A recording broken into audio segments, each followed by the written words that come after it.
Do go back and check on episode 1, which is linked in the description below. But first of all, let's talk about the different concepts of warming up. When you warm up, know that your heart rate increases, your muscles generate heat and oxygen, the flow increases, and the synovial joint fluid production. So you only want to do slow, easy stretches, not sitting with your legs astride or any jumping movements or stretches such as the neck.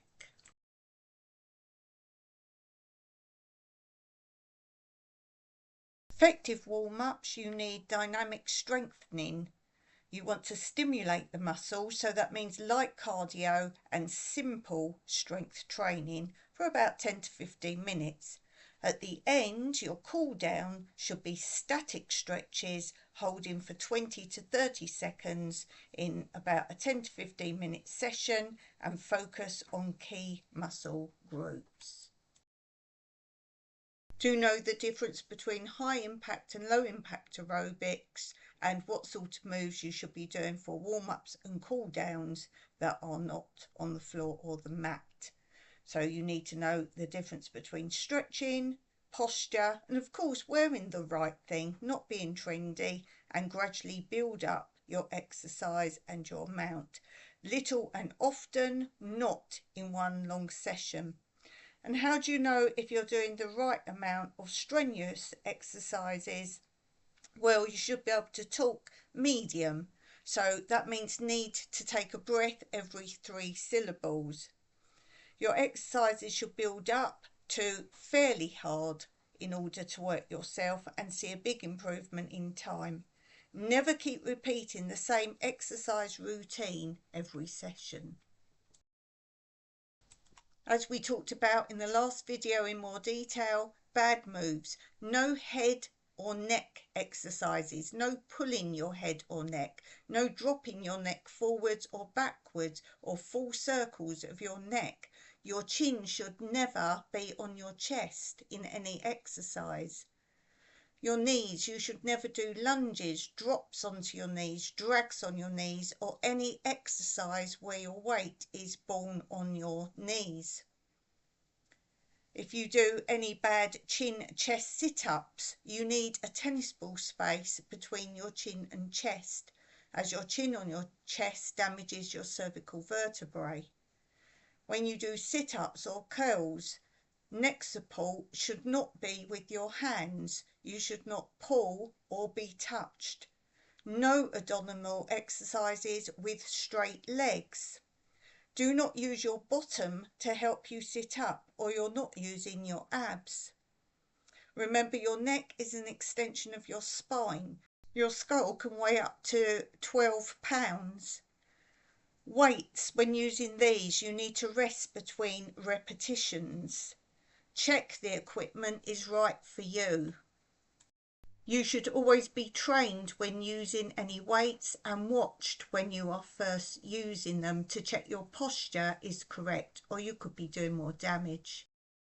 Remember, as I said in the last episode, just because somebody says they are qualified, what does this really mean? And how long did they study bones, posture, movements, medical situations, and so on and so forth? So what does that actually mean? Did they just go on a week's course or even a weekend course?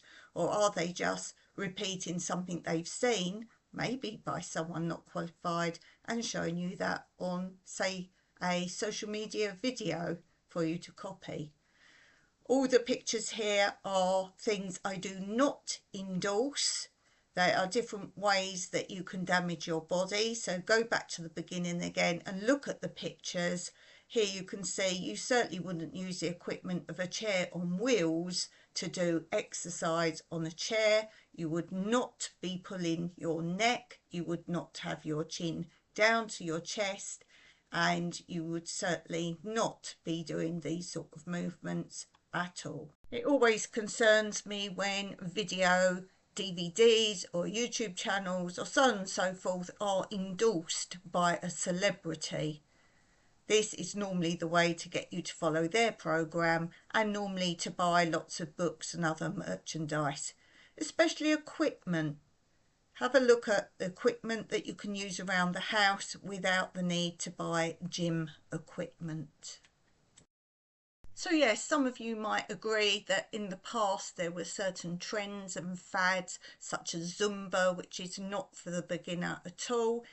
That is not a qualified person teaching it, because again, this is something people have gone on a course for rather than being trained.